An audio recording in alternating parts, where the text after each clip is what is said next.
Hello? Hey, what's up? Well, guys, we had a little audio problem, but we're pretty inventive here. And Eric, being a former Marine, what's the term the Marines use? Army, man, Army. The Army. What is it? We don't adapt, we improvise, or something like that.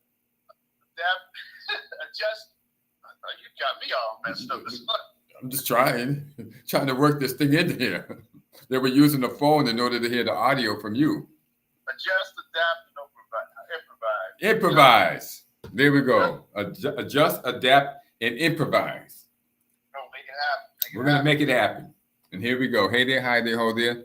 Clay Mars, Erick James, Amazing Grace SportsNetwork. Here we are once again on NBA Tuesday, making it happen.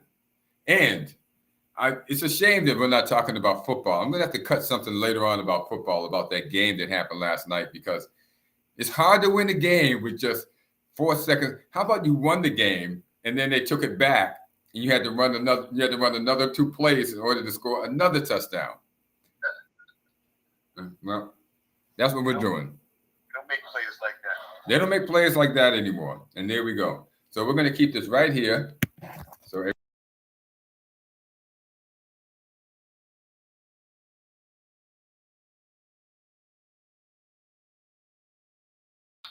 we're going to fix that right now.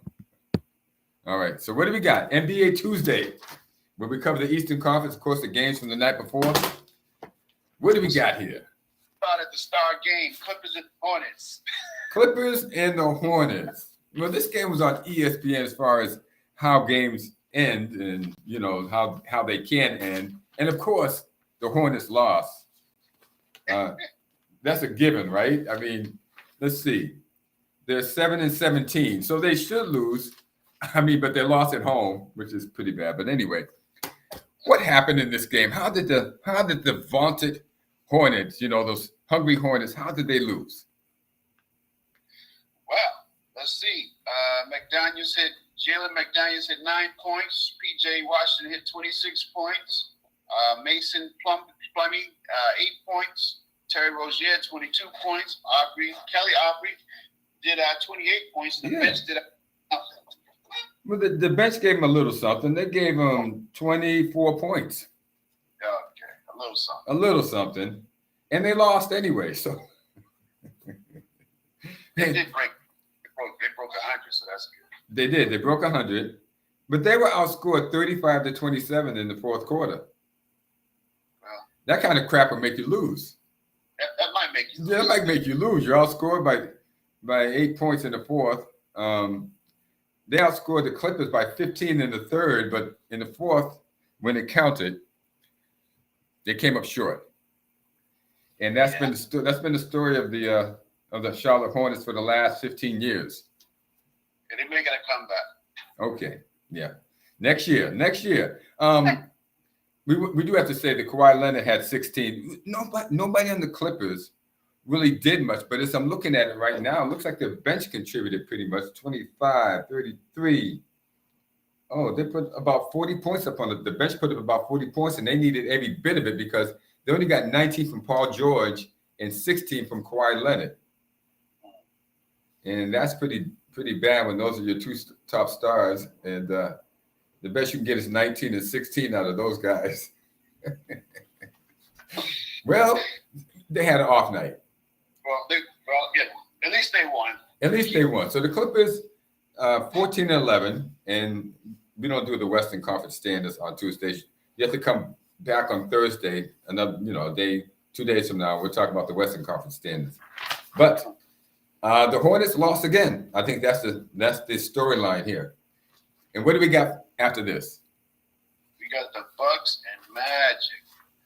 The Bucks and the Magic play. Let me guess. The Magic lost. Barely? 7 points. Wait a minute. What you call barely? 7 points. 11 points? 11. 11, huh? And well, I guess that's barely for them. 7. I don't have that game, so you're going to cover the whole thing. Somehow my printer missed it. Oh, here you go. All right, for Magic, we had Paolo. Banchero. He Right. had 20 points. We had Franz Wagner, 25 points. Woo. We had Martise Wagner for 19 points. Those two guys, brothers? We're going to have to check that out. Martise, sounds like it, in France. Franz and Moritz. Maritz. Okay, And right. Bobo I'll look that up. I'll look that up as you keep going. hit a big 2 points. Oh, my gosh. Markel Fuetz, he had 20 points. Okay. And let's see, the Magic's bench, they hit 12, 13, 16 total points from the bench. See? We went to a good school. We can count on the run. Oh, so let's go to the Bucks. I don't think they showed up to play. They get 102 points, but the Bucks. Let's see. Giannis, he hit 34 points. Of course. Portis hit 18 points. Big Bobby Portis. Chris Middleton had an off night. He had 5 points. He hasn't played in a year and a half. Yeah. Nora Jordan hit 6 points. Mm-hmm. Drew Holiday, 17 points. AJ Green gave him 12 points off the bench. So they had pretty an evenly distributed point differential between the players. I mean, Giannis ended up with 30 something, but everyone else was in double figures. Most of them were in double figures, and that carried the team. But the Magic only lost by 11, according to you, so that's not too bad. You know, there's room for improvement for the Magic. They lost by 7. Let me. What is the Magic's? I could probably look that up myself. What their record is right now. Let's see. The Magic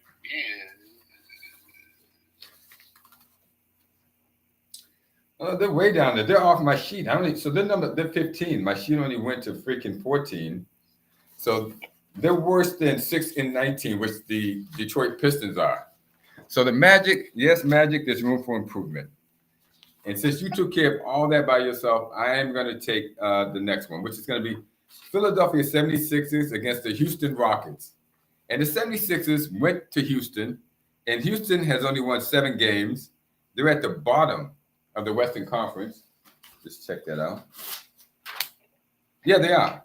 Bottom of the Western Conference, along with the San Antonio Spurs. And Philadelphia lost to them.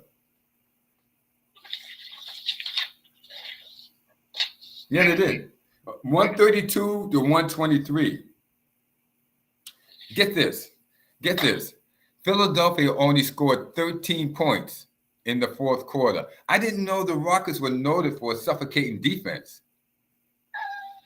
The Houston Rockets, who were at the bottom of the totem pole in the West, held the 76ers to 15 points in the fourth quarter. Jeez. No, here's the thing. No, it went into overtime. I'm reading it wrong. The game went into overtime. The 76ers lost to, how did it even go into overtime when you're playing the Rockets? That should have been a win right there. And in the overtime, they were outscored 24 to 15. That's tough night. Okay, Joel Embiid had 39 points. And when somebody gets 39 points on your team, you should win. James Harden had 21. But look, you're going to want to hear this line. James Harden had 21 on 4 for 19 shooting. Wow. How the mighty have fallen, James Harden. Listen, I was never a fan of James Harden's game in the first place because I thought he did a lot of flopping, fishing, and, like he had a hook in his mouth. He was always flopping like a fish, falling down, kicking his leg out, trying to get a foul. And I heard today that he actually gets hit, but he flops extra to ensure the referee sees it. Oh, is that right, huh? Well, he went to the free throw line a couple of times. He was 9 to 10, so he's still flopping. But he was only 4 for 19, and, I'm not going to talk about how much he makes because that doesn't matter. But I think it matters in the case where the team keeps playing him. when somebody who's shooting 4 for 19 should be sat down. You understand where I'm coming from on this one? Yes, sir. Right, because if it hadn't been some guy who's, minimum, whatever the minimum is, or a guy who's just there and he's chucking up balls and not making them, they would have sat him down. But because James Harden is making the money he's making, they keep him out there so he can kill the team. Yeah. Trying to get a good draft pick. They're working their way back to you, baby. Shake, you know what? And Shake Milton, I would definitely play Shake Milton better over James Harden. James Harden probably makes 25 times the money that Shake Milton does, so they feel like they got to play James Harden. So there you go. The Houston Rockets were led by people we don't even know.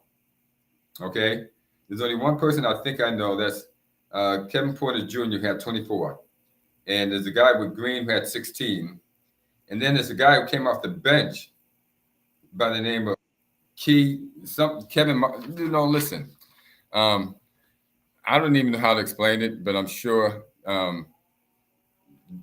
whatever happened just happened, and that's that. There's nothing else to talk about as far as how do you lose to the Houston Rockets. They'll be playing back to me while we don't have audio, and I'm just going to say I am online, can't talk right now. We improvised.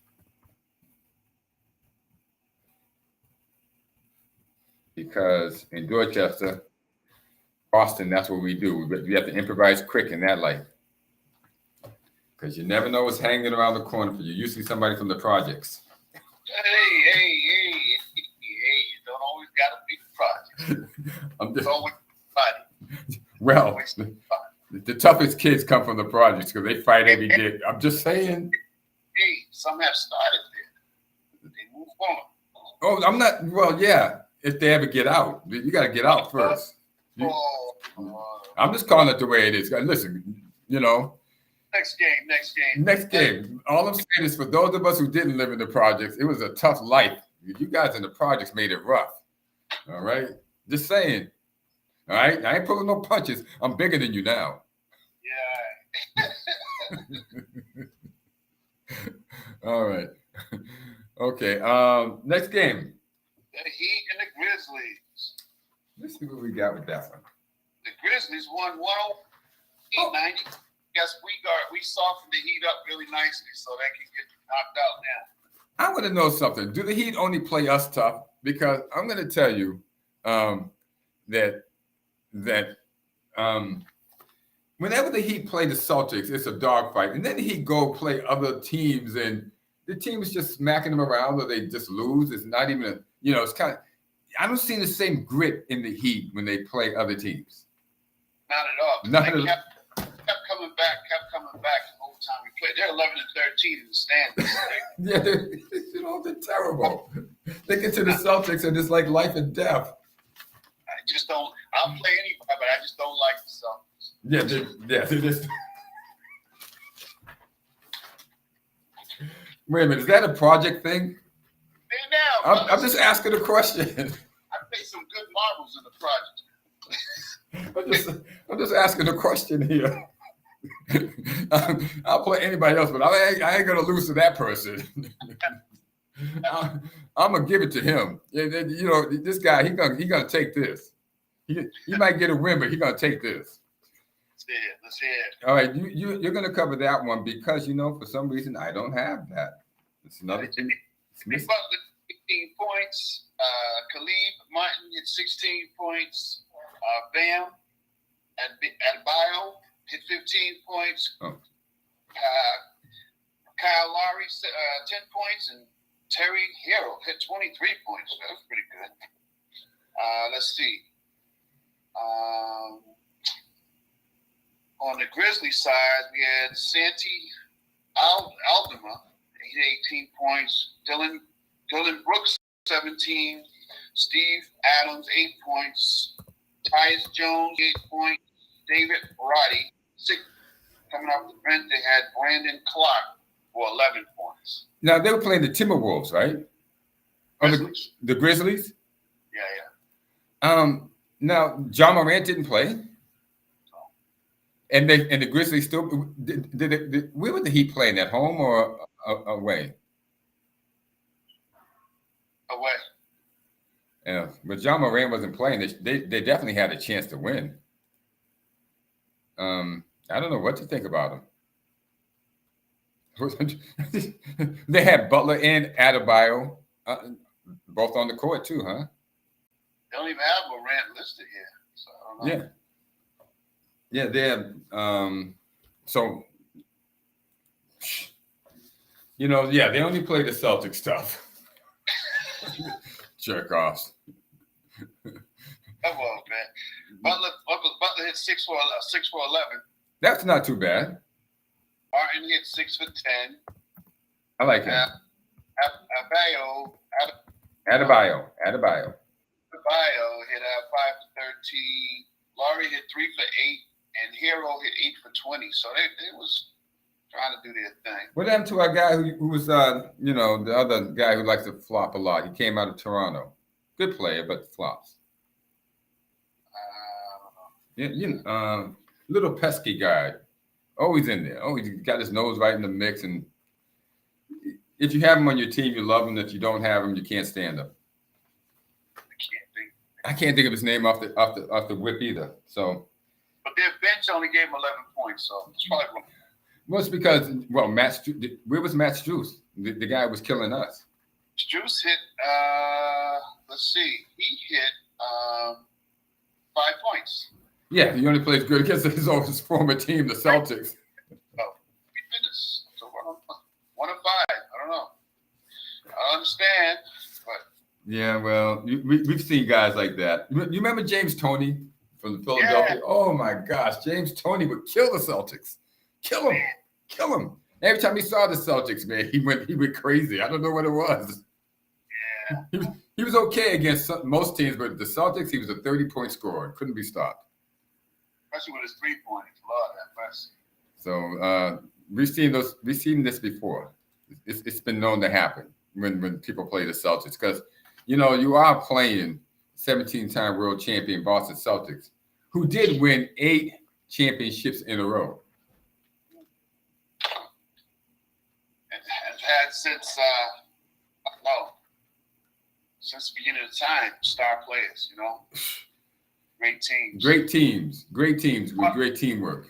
There was two seasons that we just didn't get to see all of with Reggie Lewis. Oh my gosh, Len Bias.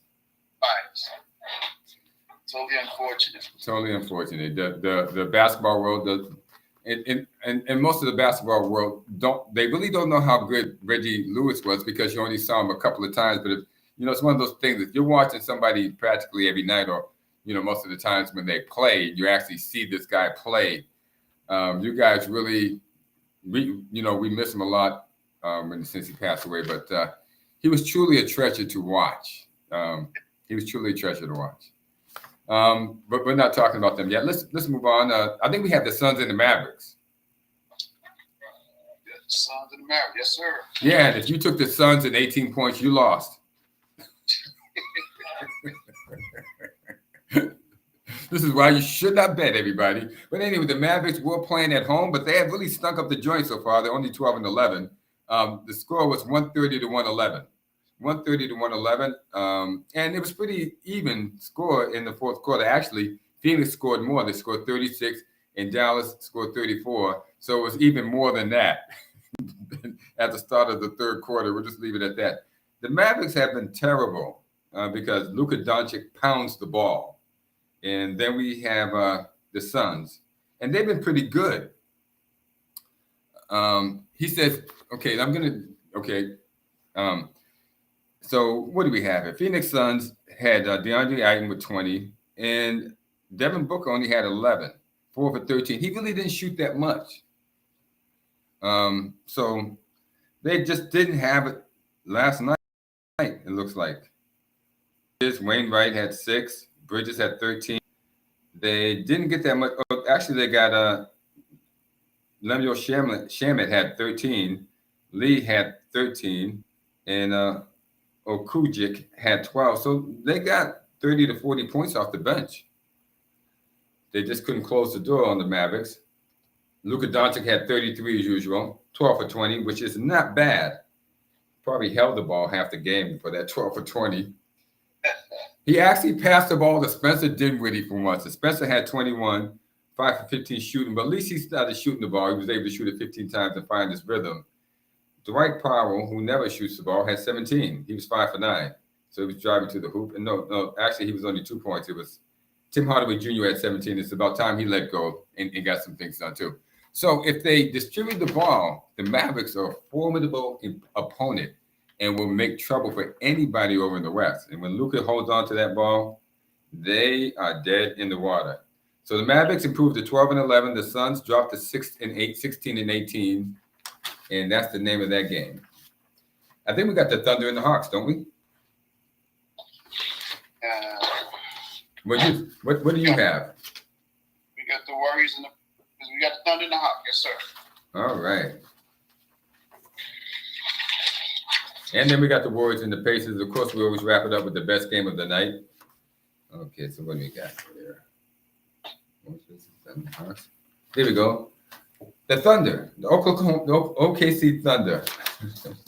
They're an enigmatic team, but when they have Shai Gilgeous-Alexander out there on the court, who scored 35 points, they usually win. These guys are. I mean, this guy is pretty good. I think, is he a rookie or this is second year? I really don't remember, but he had 35 points on 10 for 22 shooting. And he keeps attacking the rim totally. He was 15 from 15 from the free throw line, so he got fouled a couple of times, we should say. Nobody else on his team got fouled that much. Everybody that went to the foul line hit their shots, 2 for 2 and 5 for 5. Oh, my gosh. So everybody in the starting five, for OKC, let's make it easy, who went to the line, Luguent Dort was 2 for 2, Gilgeous-Alexander was 15 for 15, and Josh Giddey was 5 for 5. And keep your eyes on Josh Giddey, guys. This guy, he does some work. He's going to surprise you. I remember I was watching him when they played the Celtics, and I watched him when he played another team. And when they were playing the Pelicans, and they just lost at the end to the Pelicans, this guy, Josh Giddey, was doing work. He was getting open. He was sinking shots. He was taking the ball to the hoop. So you're going to be delighted if you watch this guy. For the Atlanta Hawks, now that our guy Trae Young is back on the court after his run-in with his coach, Nate McMillan, much ado about nothing. Yeah. The option is to come off the bench or don't show up. You're going to ask a starter that. An all-star on your team. Either you're going to, you're going to come off the bench or don't show up. What is it? Really? Is it great leadership or is it the lack of discipline? I don't know why you would put that to your starter in the first place. That's what I'm saying. Why is there an option like that? Yeah. I don't know why you would put that to your starter in the first place. Either, here's the deal. I want you to play, but if you play, you're going to come off the bench. If you don't want to come off the bench, don't come. Just stay at home. So that's an excuse. That's an excuse absence. Basically, you should say, here's. I don't know. Maybe I don't know, but don't you ask your starter how you feel? How about that? Yeah. How you feel? Do you think you can go tonight? Yeah. And then you can even say this. If he says, you know what, I think I can go, but you look at him and you're not too sure, you say, no, you stay at home tonight. No, why don't you say, well, since you're not feeling too well, why don't you come off the bench if they need you?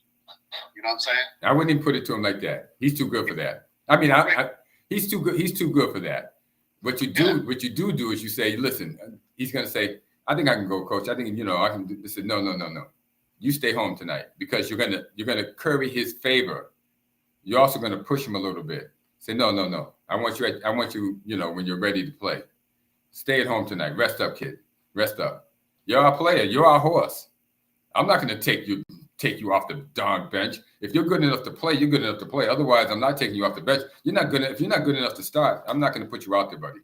You're our star player. I don't want anything going wrong with you that I'll regret later on down the line. You injure yourself more. See, we're not even going to do that. I care about you enough to say, listen, you stay home tonight. I'm going to see if these guys can win it without you. Yes, you're staying home tonight. If I'm your coach and you're saying you ain't feeling good, your shoulder, and you say, you know what, but if you need me, I'm there for you. You know what I'm going to tell you? I'm saying, no, I want you to stay home tonight, buddy. Rest up. This is just one game. We'll get there. But I need you healthy. Okay. Another way of looking at it. And obviously, Nate McMillan didn't do that because the Thunder beat the Hawks 121-114. Sorry to draw that out, everybody, to get to the end to tell you that, yes, the Hawks lost. Anyway, despite Trae Young coming out there because he was hurt, darn it, you might have to give him some more time off. Give him a week, darn it. The guy's undersized. He takes hits. He's pushing himself. And, so everyone already knows now that he has a sore shoulder. It's been announced to the world thanks to somebody who leaked it. Well, there's not much to say about this. DeJounte Murray, 24. Trae Young did have 23 on 6 for 19 shooting, so obviously his shoulder is bothering him. Clint Capella at 14, 7 for 10. He always has great numbers because he's around the rim. But Shai Gilgeous-Alexander led him with 25, 35, and Josh Giddey with 17 for the Thunder to take that game. And that's that. Let's move on to the Pacers and the Warriors.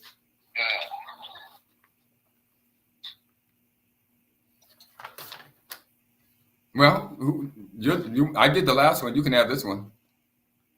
Appreciate it. I mean, yeah, my voice is getting. Hey, Coach, my voice is hurting here. Hey, why don't you stay home? Just stay home. Let's see. The Pacers, they beat the Warriors 112-104. Yes. Well, let's see what the Warriors did. Here's the best part. They beat the Warriors in San Francisco. Yeah, Right. they beat the Warriors at home. They walked into the gym and just took their ball. Well, let's see what they scored. Let's see. Draymond Green, let's see. Yeah, What did you? He ain't scoring nothing. 2 points. Let's see. He ain't scoring nothing. Looney, 6 points. Curry, 12 points. Man, let me see how many he took. He had 2 for 10 pointers. He hit 3-17. 3 for 17. 3 for 17. He wasn't feeling good at all. No. There's another guy who needs a rest. Yeah, he's broke already. His legs are falling. Yeah. Blake Thompson hit 28 points. He did 9 for 23. Wow. 8 for 16 points. 2 for 2, but they were perfect at the field goal. When they got fouled, they should have been going to the hole more. Yeah, another team that was perfect from the line. Crazy. Golden State Warriors were perfect from the line. Do not play inside ball at all. Everything is 3 points. Yeah. Why? And you see right there, they hit their foul shots. Yeah. And Poole hit what, 23. Okay, Poole. All right. What they do on the bench? You did 10, 20, 27. So 30 points. 30 points from the bench. 33 points from the bench. All right. Not bad, but not much. And not enough on the night that they needed it because Curry only had 6. Curry had 12. Looney had 6. And Draymond there. 1 for 8. 1 for 8. You got to stop putting some more points in the basket. You can't just beat people up in the locker room. Listen, I'm going to tell you, he should have been suspended for what he did last year. I don't know why they wait till he punched his teammate in the face to suspend him. You're acting like a goon out there. That's black on black crime. And the NBA should want to put a stop to that type of crap in the first place because you want your players to be civically minded. They are showing the youth the way to behave, whether you like it or not, the NBA. The youth is watching the NBA. And when they see somebody out there behaving like a goon, when they get on the court in the city and they try this, the results are going to be disastrous. Yeah. Right, because unlike the NBA, something else is going to happen out there on the court once the guy behaves like this. So NBA, take a lesson, okay? You want to promote the best attitude and the best civic-minded people on the basketball court. They should not be cursing. They should not be using the N-word out there. They should not be giving fans the finger, okay? Because this type of behavior does not work well once you step off that NBA stage. But if these guys are picking this up and trying to do this outside, it's going to end badly for them. And so you should be trying to watch your image because the youth are watching your image. And that's enough about Draymond Green. Sorry about that, everybody. Let's at least run the Pacers. Let's see the Pacers. They are 1-1-12. Jalen Smith at 15 points. Aaron Nesmith, 5 points. Andrew Nebhart, 31. Nice. That was the guy who hit the basket over LeBron James. LeBron James, yeah. That kid. Buddy Hield is 17 points, 14 points, and O'Shea Brissett, 14 points. They got somebody from Jackson. They got some points from a guy named Jackson. He put up 13. And let's move on to the marquee game of the night, everybody. That will involve the Boston Celtics. The Boston Celtics going into Toronto to take on the Toronto Raptors. Toronto is 12-12. The Celtics are 20-5, 0-9-3 away. And so this is a kind of a toss-up game. Now, the Raptors were 9-3 at home. And nobody else hit 20 wins yet? But the Celtics. Oh, okay. Nobody but the Boston. Silent killers. Okay, well, and the Celtics won 116-110 in Toronto. No overtime was needed. They took care of all the business in the fourth quarters, and that was done. 116-110. And as usual, Jason Tatum led the Celtics with 31 points on 11 for 24 shooting.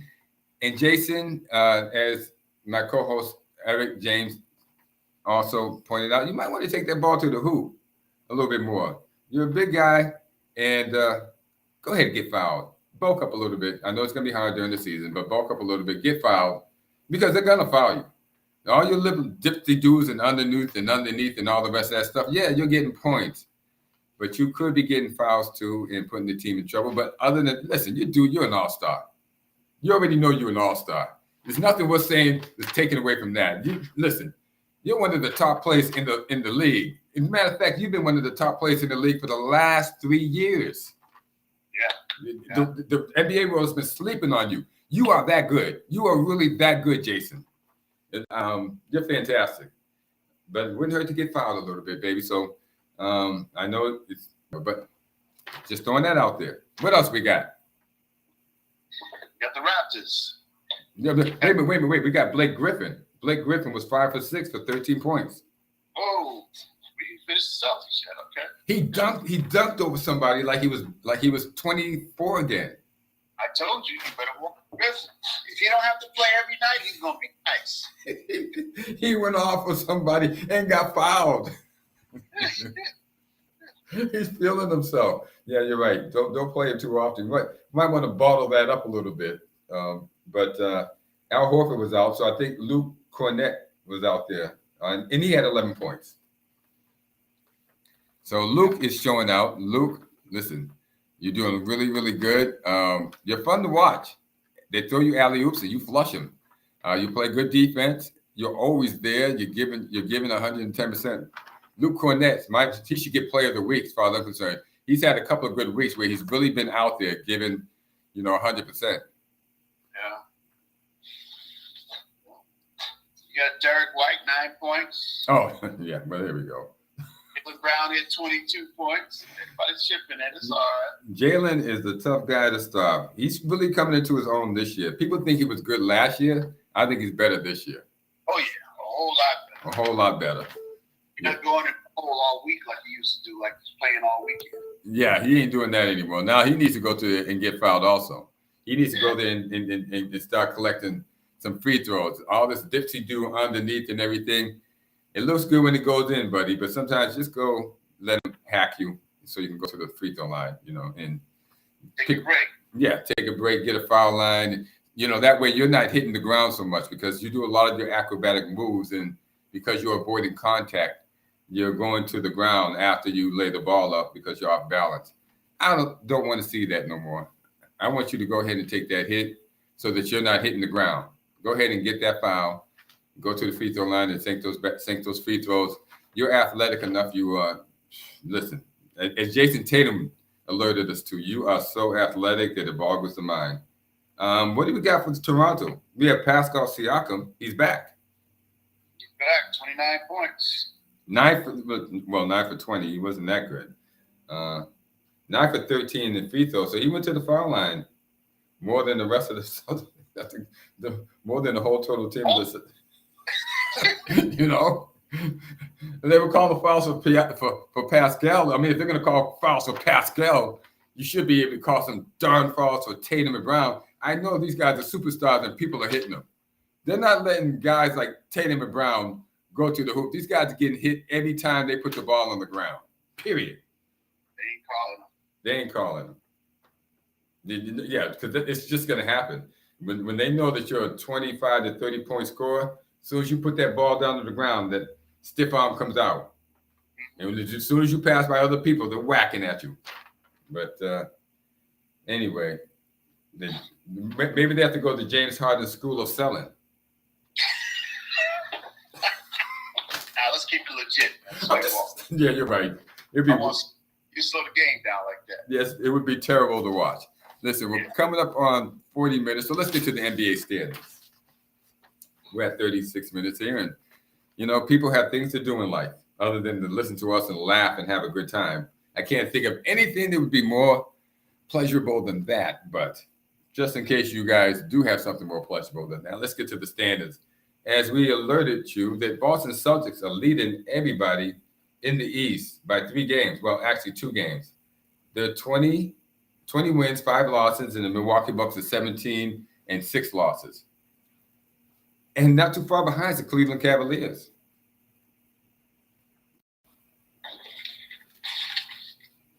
So nothing has changed since last Tuesday. The top 3 are the top 3, the Celtics, the Bucks, and the Cavaliers. But the Celtics have widened their lead from 1 game to 2 games. This really should be 2.5 games. We'll just leave it at 2. But they're extending their lead. These guys are they're on a tear. And I know they're my team that I like. Listen, but I like teams that play good. And I think if I was in Chicago, I would be looking at the Celtics going, geez, this freaking team, they're bringing a boat. They're bringing a boat. Malcolm Brogdon. Yeah. Brogdon, he was a definite plus on that app. But he didn't even play last night, huh? He didn't even play last night. Malcolm Brogdon did not play. But they're resting cats throughout the season, which is great. So the guys off the bench, they only played 3 guys off the bench. We're going to talk about the Celtics again, just because this is kind of mind-boggling what this coach did. Mm-hmm. So he sat down Malcolm Brogdon, who gets him 20 points a night, and he sat down 3 other players that he could have used, Jackson, Vonleh, and Pritchard, and they only played 3 players off the bench, Grant Williams, Sam Hauser, and Luke Cornett, and he got the win. This guy's a wizard. I don't know what he's doing. I've never heard of that one before. Woo, usually you kind of play more players because you're sitting people down. And also Al Horford didn't play, so they missed Al Horford and Malcolm Brogdon. They didn't play. 2 of your starters. I mean, basically, Brogdon is a starter who comes off a bench. Hey, actually, they both did the same thing. Toronto only played 3 off the bench. And this has been something that I've had a problem with Toronto as I've watched them, was the amount of people that aren't playing, do not play coach's decision. I mean, for a team that's 12-12, they're not giving these other players a chance to do anything. They keep playing the same people with the same results. Yeah. But I think the coach is Nick Nurse He's a fairly good coach, and he's coaching the team. So he's trying to achieve something. We'll see what happens. Sure. After the Cavaliers, we have the Atlanta Hawks. Speaking of Trae Young.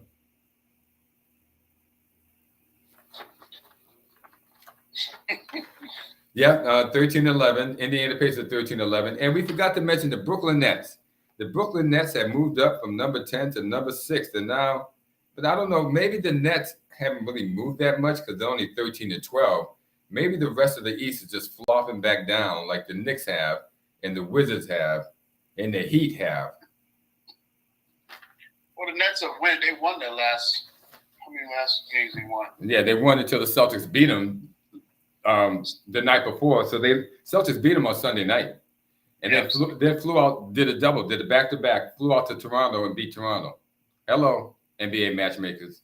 Should have been the other way around, okay? They should have played the Nets and then gone home. I don't know how you guys are doing that. That would have been a shorter trip. I don't know why you make the play back-to-back where they're playing in New Jersey one night and then going to Toronto the next night. Yeah, they put it to the Nets. Kyrie. Of course, Ben Simmons was there. He would have made a big difference.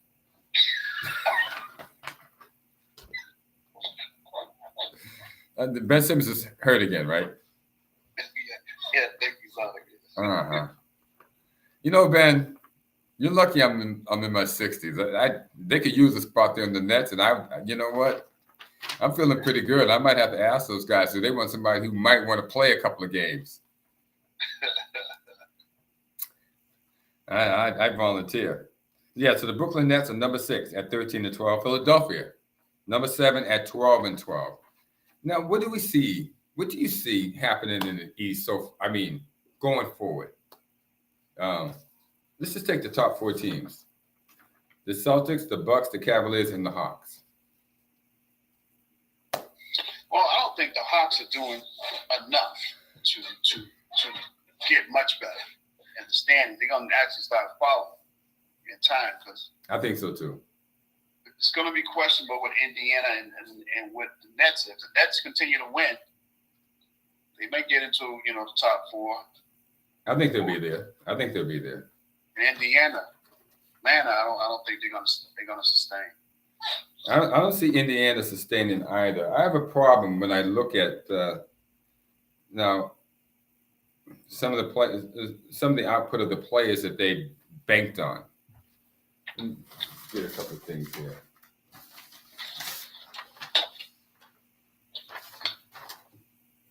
The Pacers, Buddy Hyde. Now, yeah, they're getting good output from this guy Nebhard, who he had been right in the bench. They just brought him out there and he hit that shot over LeBron for that win over the Lakers. But they're not getting steady production from the starters. And this guy Jalen Smith, 6 for 8, he doesn't shoot enough for a guy who starts all the time. I mean, he's great athletic. I've seen him play. He's athletic and defensive. But you're going to have to get some more points out of this guy. And Aaron Nesmith, he was with the Celtics last year. Pretty good rookie. Great, athletic talent. But he hasn't settled in on the shot either. And at one time, he was a pretty darn good 3-point shooter. But, we don't see this now. He's 1 for 2. Only shot the ball 3 times. 15 minutes. Buddy Hyde at 40 minutes. So I don't see Indiana sustaining where they are. I feel the same way. I see the Bucks and the Celtics pulling out. And I also see the Brooklyn Nets coming up. I don't know about Philadelphia. James Harden, he's killing that team. Yeah, they got to do something. I mean, either he got to start playing, he can't get himself together. He might have to let somebody else take that time slot. Yeah. Now, how about that coach, Doc Rivers, asking James Harden to come off the bench? Yeah. There you go. I want to come off the bench at that age, man. I mean, I don't want to start no more. I'm good. Come in and play a few minutes, help y'all out, but man, please. Sounds like Ron Artest when he got sent to Sacramento, weighing 275 pounds, talking about the coach. I forget the coach's name. Say, we're going to ride you. We're going to ride you, Ron. Ron, excuse me? Ron, should we call him Meta World Peace? But he said, listen, I'm trying to ease myself out the league real quietly here, with this trade. But he brought him to the playoffs. But you know what? I don't think that's going to happen with Mr. James Harden. I think that ship has sailed. The good ship Harden has sailed. He might have to come off the bench, and he might be better for it. Yeah, I think so. I get some more. Yeah. Especially in the season after the All-Star break, then maybe he can play a little more. But right now, you better try to get them in a better position. That might be positioning yourself on the bench for a little while. You know what? I like that. Position yourself on the bench. Right next to me, said the coach. Right next to me is what he told me. I want you to sit right here because if you left me down there, I'm just going to be talking to other people and looking around. Sit right next to me. I said, okay, coach. Man. Well, listen, guys. It's been exciting. I think, listen, it's time for us to get out of here. So, listen, we can't help but talk once we finally get here. Even the video thing, it worked pretty well. I think it worked pretty well. You on the phone, but we're going to have to get this thing fixed so that we can do some other options and things of that sort. And so that when I'm on the phone with you, I keep getting these scam likely things. Scammers are calling me. They seem to know that whenever I'm on the phone, they know it. And really? Yeah. You don't get, no? Yeah, I blocked them. I try to block them, but they keep changing their numbers. Yeah, but mine's the problem is you'll block any unrecognizable number, and then everybody else that might be calling you for a doctor's appointment or something, it all goes to the other. It all goes, the voicemail. So I don't put it on total block. I leave it off, and they're able to get through. First the number shows up, and then after 3 or 4 seconds, the second ring it says scam likely. So that's how they're able to get through. It looks like a viable number before it recognizes it as a scam. Eric, man, I hate getting off the phone. I hate getting off the thing. We're having too much fun. But listen, we got some things we got to do. Ladies and gentlemen, glad you're going to like, subscribe, leave some comments. Anybody leave any comments? I'm gonna outsource this to like the Philippines, so I can have some Philippine workers leave comments or something to get this ball, get the ball rolling, get it started.